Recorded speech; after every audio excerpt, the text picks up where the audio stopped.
ராகி தெனை, வெங்காயம், பச்சை மிளகா, சோம்பு, உப்பு, சீரகத்தூள், பெருங்காயத்தூள் எல்லாம் போட்டு கருவேப்பிலை, மல்லித்தழை நிறைய போட்டு பிசைஞ்சு டைட்டாக பிசைஞ்சு வடை மாதிரி தட்டிடணும்.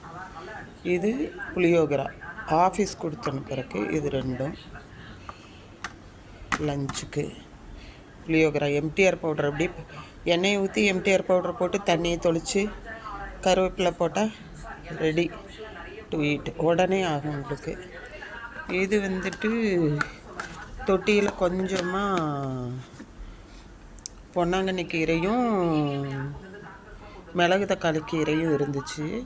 அது போட்டு பாசிப்பருப்பு போட்டு தக்காளி வெங்காயம் போட்டு ஒரு தடவையாக வேக விட்டு 2 விசிலுக்கு பருப்பை விட்டு இறக்கி அதுக்கப்புறம் கீரையை ஆட் பண்ணி பொடியாக நறுக்கி வச்சுக்கிறோம். கீரையை ஆட் பண்ணி உப்பு போட்டு சீரகம் கடுகு தாளிச்சு சூப்பராக இருக்கும். காலையில் கீரை சாப்பிட்லாம், நைட் டைம் சாப்பிட முடியாதுல்ல, அதனால் வாங்க சாப்பிட்லாம். சப்ஸ்கிரைப் பண்ணுங்கள் என்னோடய சேனலை.